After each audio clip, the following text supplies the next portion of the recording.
estamos en Espacio Mita, hoy con un invitado, acá me estaban diciendo, es casi un prócer en el Mita, ¿no? Docente del Mita, con Ricardo Pola. ¿Cómo estás, Ricardo? ¿Qué tal, Andrea? Un placer que estés acá con nosotros. Bueno, Ricardo, como les decía, es docente del Mita, del Máster Internacional de Tecnología de Alimentos, que forma parte del sistema Mita, que es un ámbito donde se relacionan distintos cursos, seminarios a nivel internacional, ¿sí? En forma gratuita, y también se dictan 3 diplomaturas: sustentabilidad, calidad y seguridad de alimentos. Así que dicho todo esto, vamos a la entrevista con Ricardo, que me encanta tenerte acá. Me decían que sos casi un prócer en el Mita. ¿Cómo es eso? No, lo que pasa es que los años pasan demasiado rápido. Pasan rápido, ¿no? ¿No? Y hay que intentar aprovecharlos y capturarlos, ¿no? En Claro. esta experiencia conjunta creada aquí en la FAUBA, con la Universidad de Parma y la Universidad de Buenos Aires. Buenos Aires, claro. Realmente es muy placentera porque el equipo de trabajo es agradable y tiene las ideas claras de cómo comunicar y de cómo... Y qué quieren transmitir, ¿no? Cómo transmitir y cómo enseñar aprendiendo, que es lo que uno disfruta. Qué lindo tenerte. Bueno, vamos a hablar un poco, a ver, yo pienso en el pan y en el vino. Vos te dedicás a panificados. Yo pienso en el pan y el vino como siempre juntos, desde épocas, ¿no?, ancestrales, que marcó la cultura de la humanidad del pan, porque era el alimento base, base el trigo y la vid, ¿no?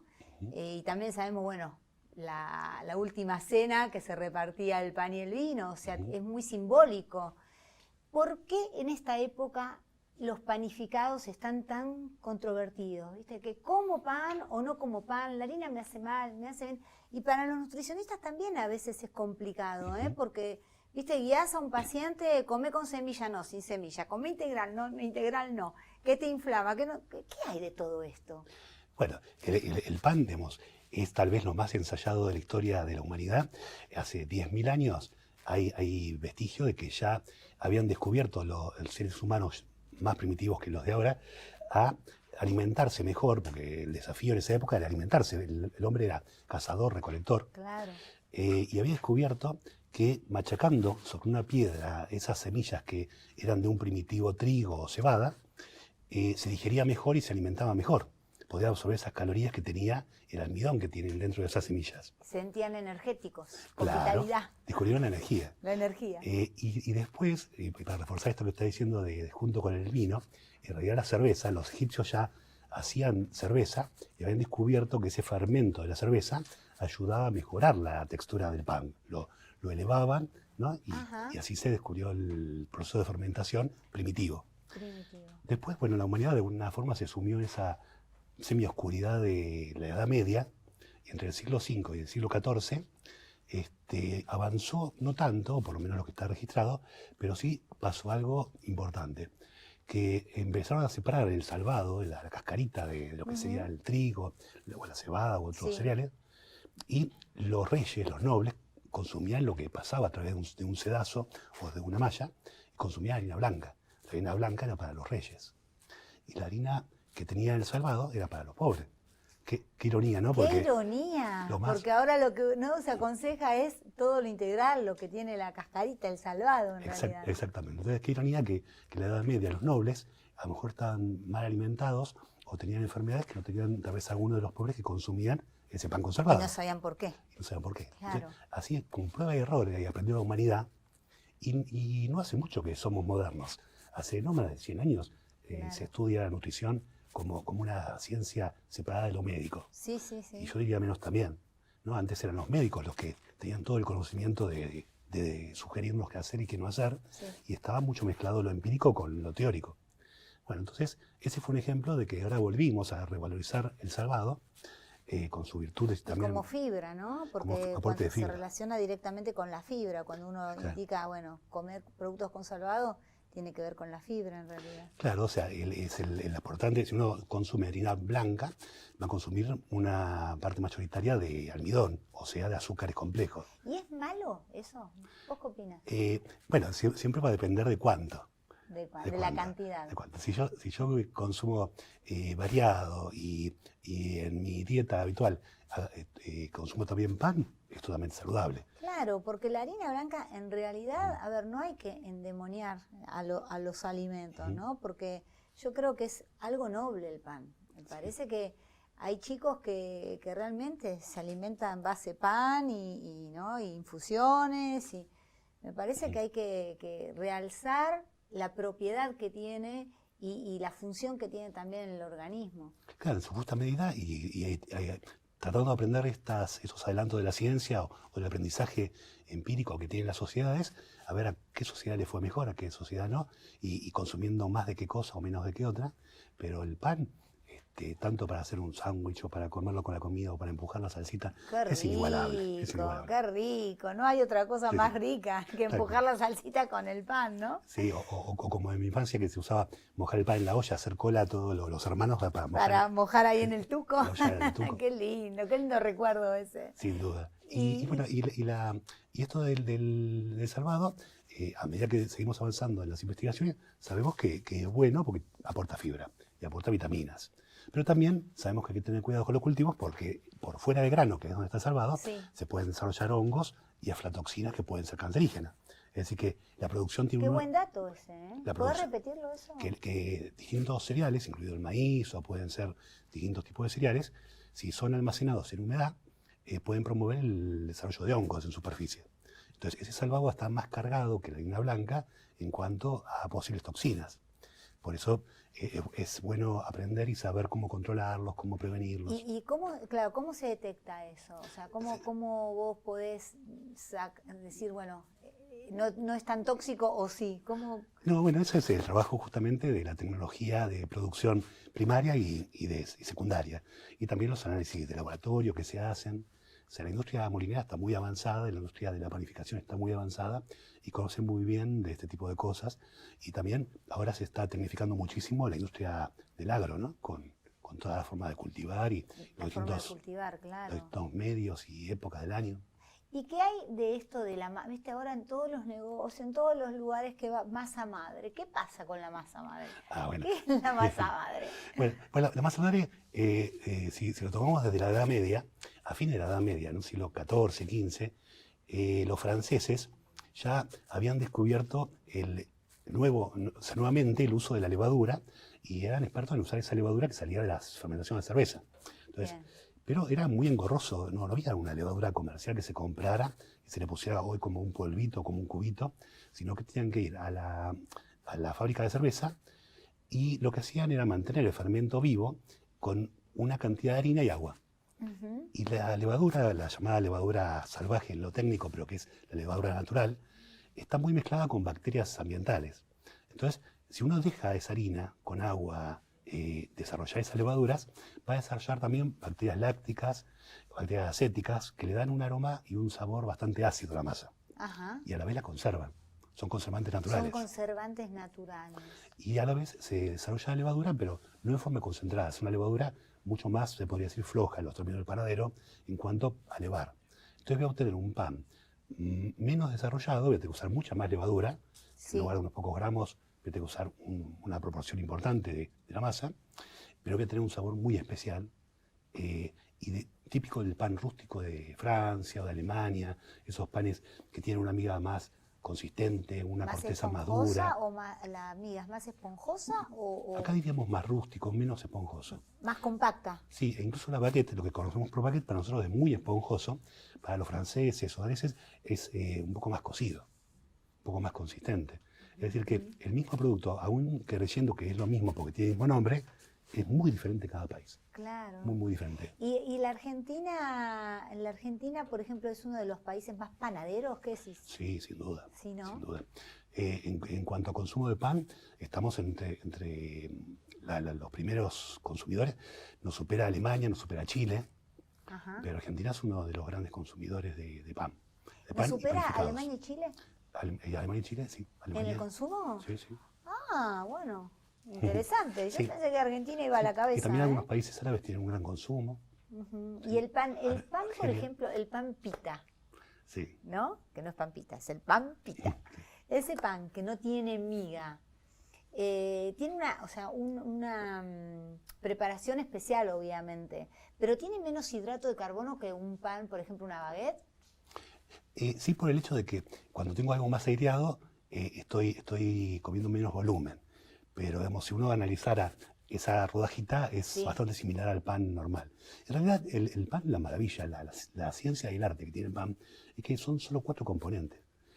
Tengo harina, agua, levadura y sal. Le puedo No, agregar algo de grasa, algo de azúcar y tengo miles de variedades. Entonces, con esos componentes, en general son los mismos, pero cuando yo incorporo el aire, aparece la magia.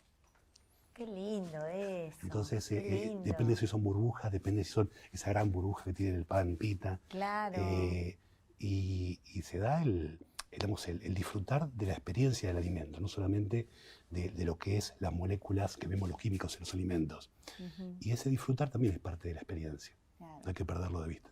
No, es que yo creo que, a ver, el alimento es disfrute, ¿no? Sí.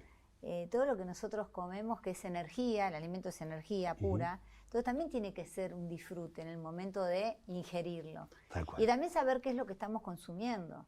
tal cual. Entonces, bueno, ahí es donde tenemos el tema de calidad y cantidad. La calidad yo considero que es indiscutible en cuanto a lo que sea saludable, inocuo. Eso no es negociable. Además tiene vitamina, Tiene, hay que rescatar eso. tiene vitaminas y tiene energía que no todos estamos excedidos de peso y tenemos que No, reducirla. claro. Entonces hay mucha gente que puede comer a voluntad y no tiene un problema.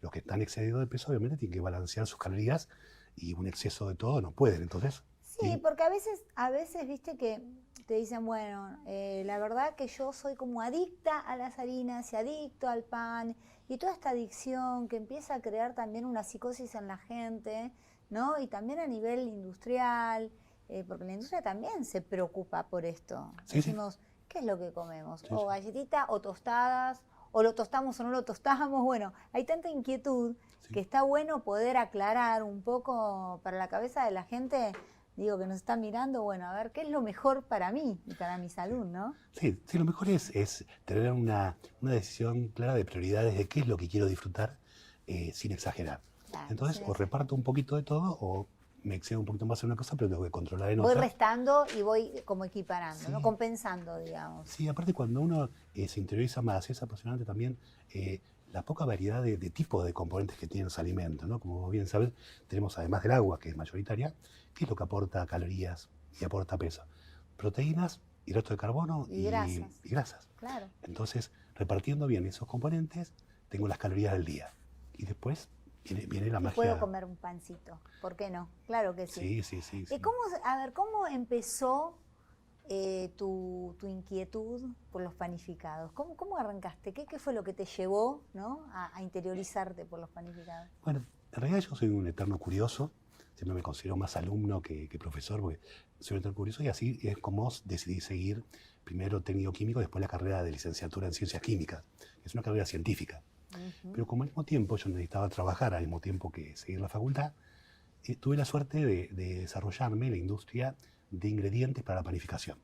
Ah, Es bien. decir, la provisión de ingredientes innovadores para tales como aceites, grasas, margarinas, levaduras, ingredientes especiales para hacer especialidades, todo tipo de ingredientes para formar la panificación.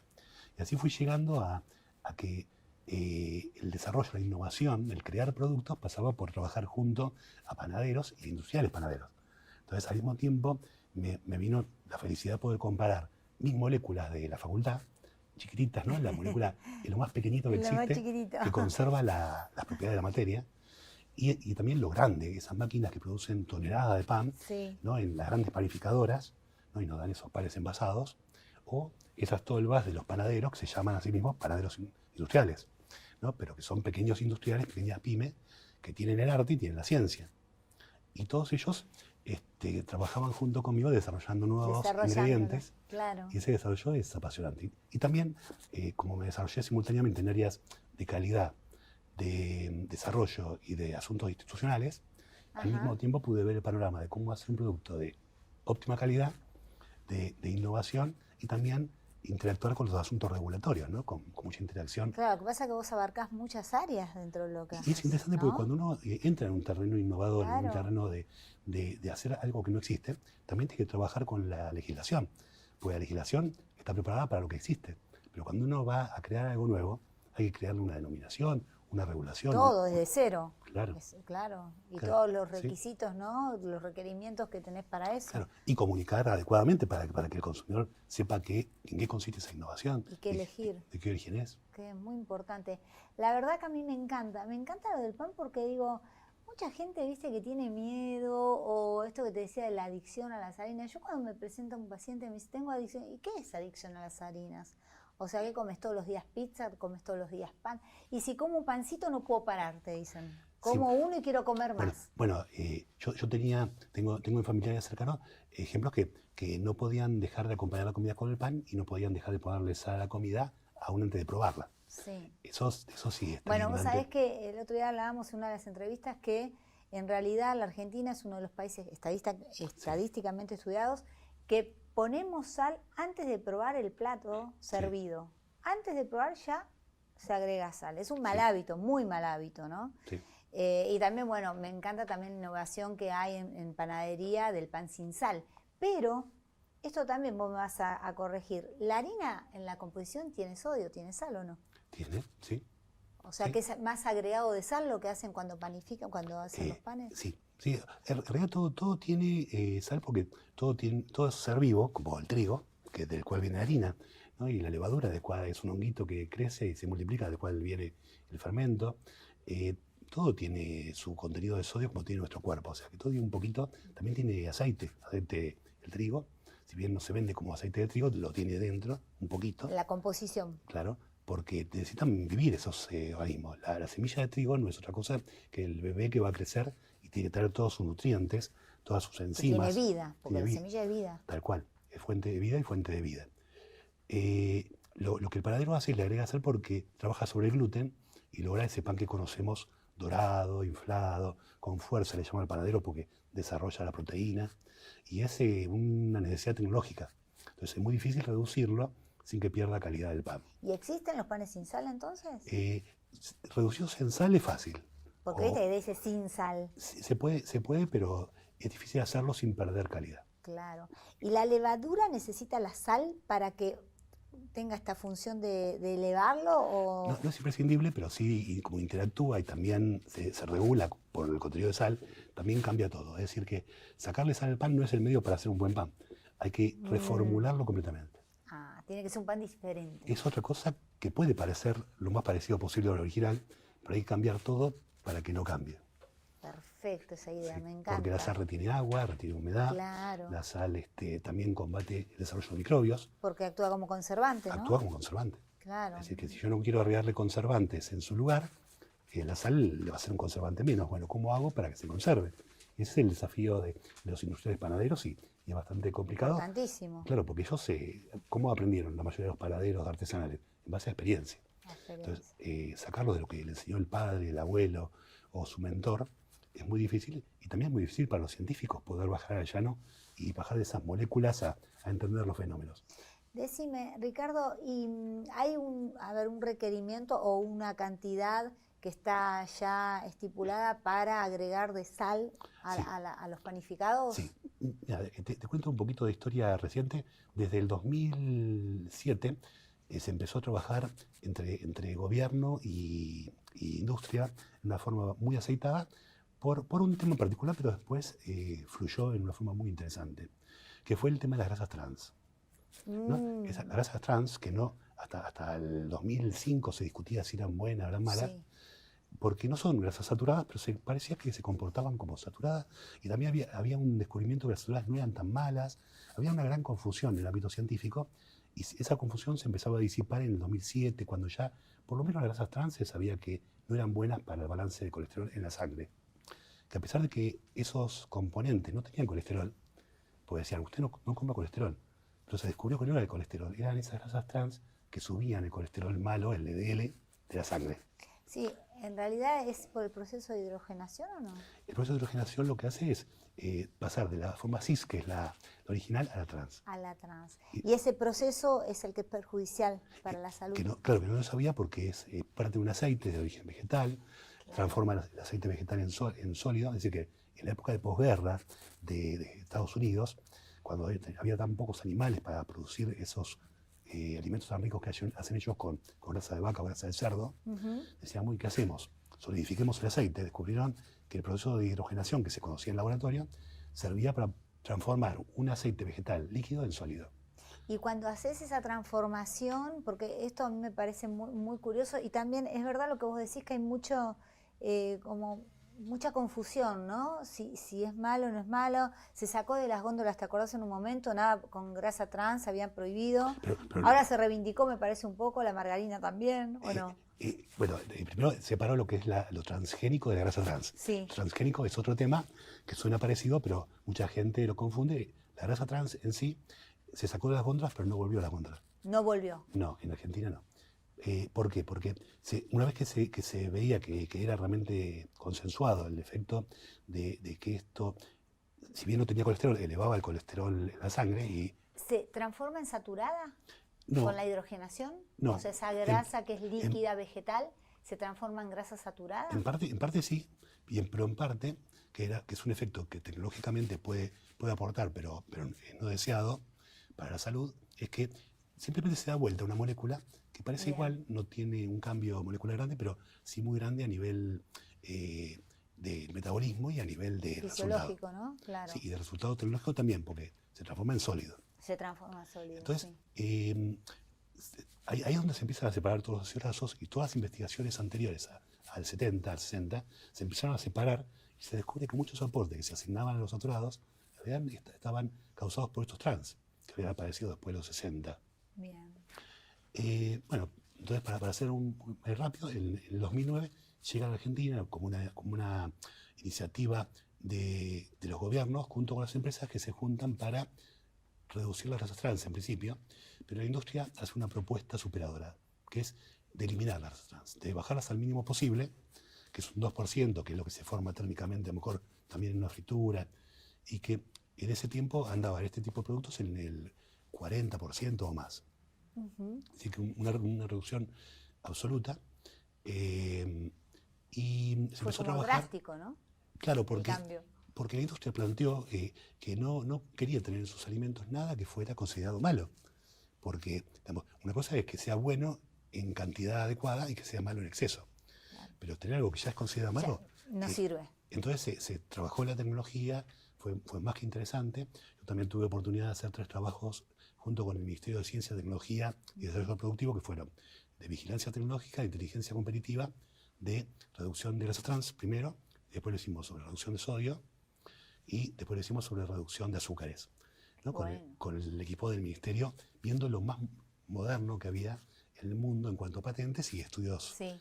Y en paralelo, la industria también, independientemente, las empresas más grandes pudieron desarrollar tecnología de reemplazo, y así es como hacia el 2014 prácticamente quedan muy pocos productos sin resolver técnicamente, que ya son solamente muy pocos los que quedan sin resolver, reemplazados totalmente por grasas mejores que la grasa trans. O sea, dejando de lado la trans y ya... Dejando de lado la trans y priorizando siempre que sea posible las insaturadas, Claro. que son las que hacen el efecto inverso. Así como la trans sube el colesterol malo y baja el bueno, las insaturadas bajan el malo y suben el bueno, claro. Y las saturadas, que se pensaba que eran tan malas como otras, hoy se advierte que si uno va a reemplazar las grasas saturadas, que las reemplace por grasas insaturadas, pero nunca por carbohidratos.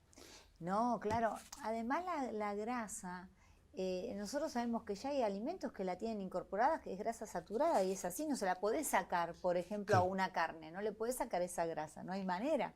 Claro, porque es parte inherente Es parte inherente de su composición, ¿no? Sí, no, pues, además, según la Organización Mundial de la Salud, tenemos que consumir al menos un 30% de grasas o 35% Claro.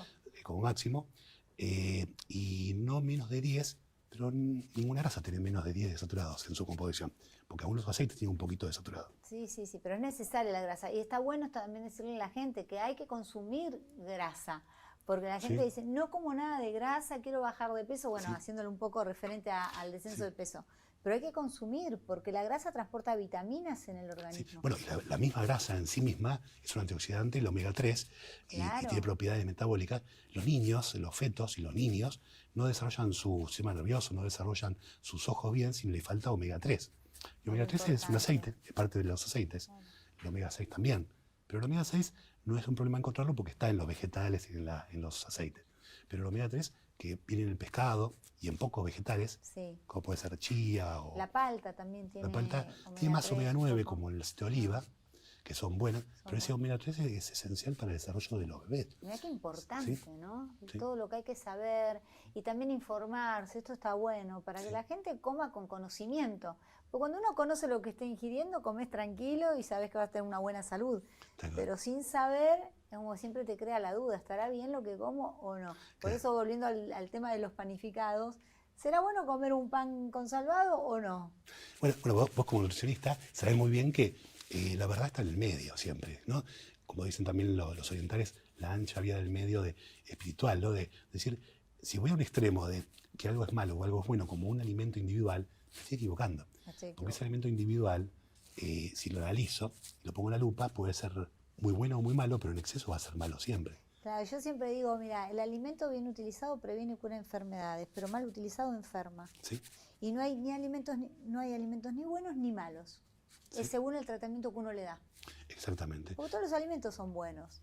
Hasta si comes un salamín fuera de un contexto, digamos que si comes todos los días mal, ¿no? Mucha grasa, o sea, una salsa o fritura, bueno, pero si dentro de un contexto saludable comes un salamín, es bueno ese salamín, Sí. porque te gratifica, te gusta, te das el gusto, Sí. y está bien hacerlo. Sí, sí, por supuesto. ¿No? Por supuesto. Por eso el alimento individual, cualquiera que sea, si uno dice, si me preguntan, ¿el azúcar es bueno o malo?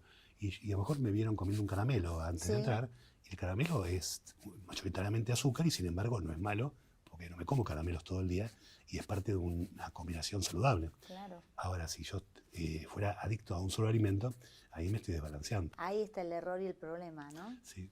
¿Y qué tendencias o desafíos nuevos ves en la panificación, en la industria de panificación acá en Argentina?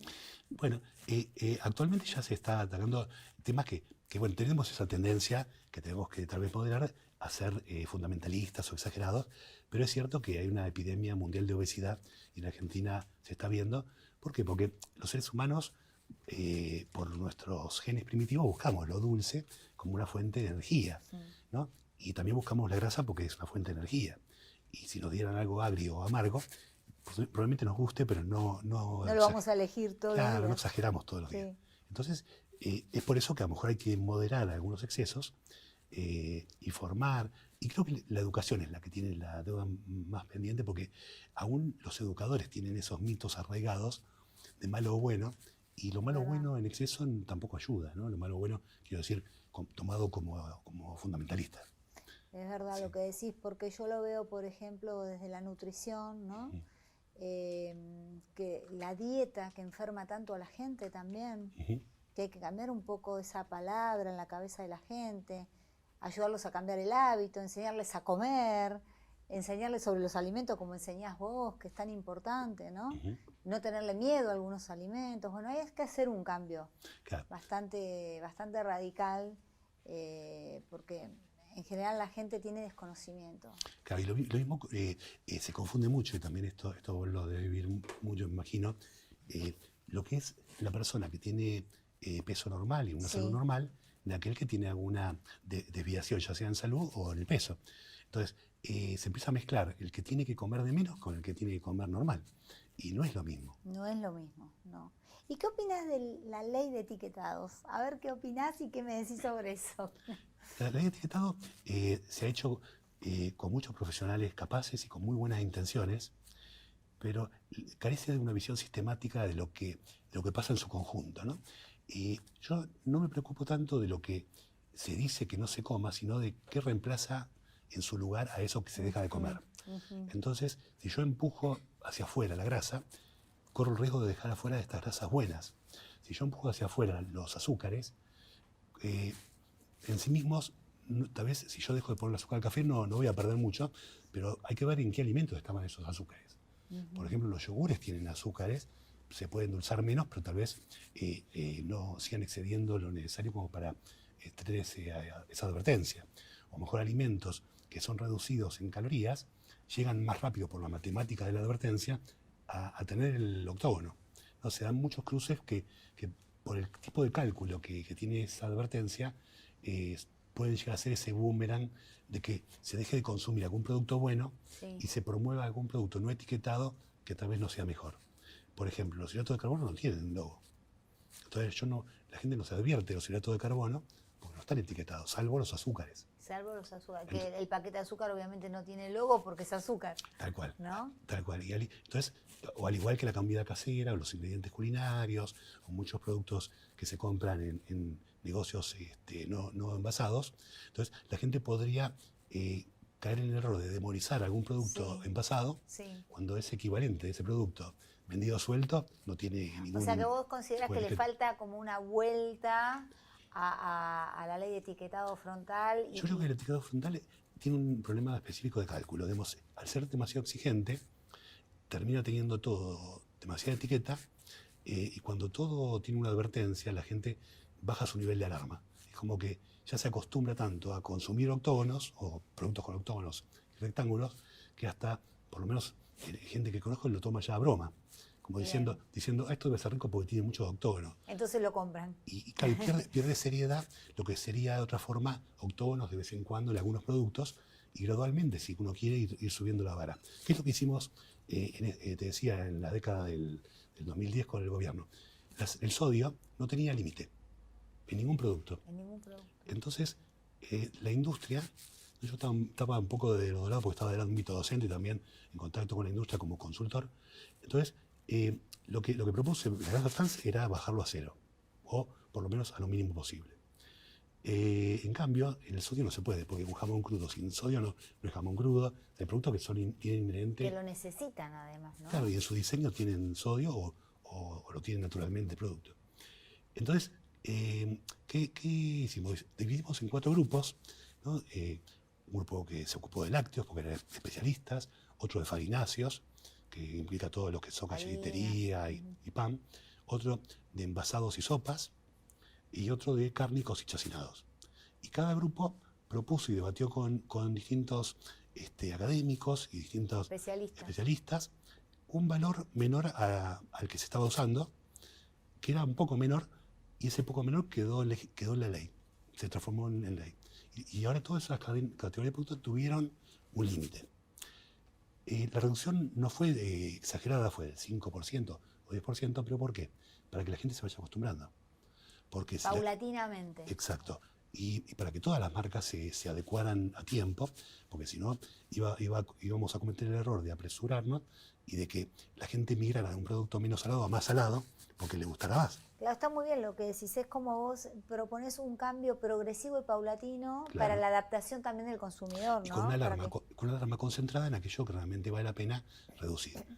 Por ejemplo, hay muchos productos que se consumen muy poco y que son muy caros. La gente no engorda con esos productos. No, claro que no. No engorda con paté de foie de pavo francés. Claro, no, claro que no. Entonces, los productos más consumidos y más salados son los que había que trabajar primero y con más consistencia.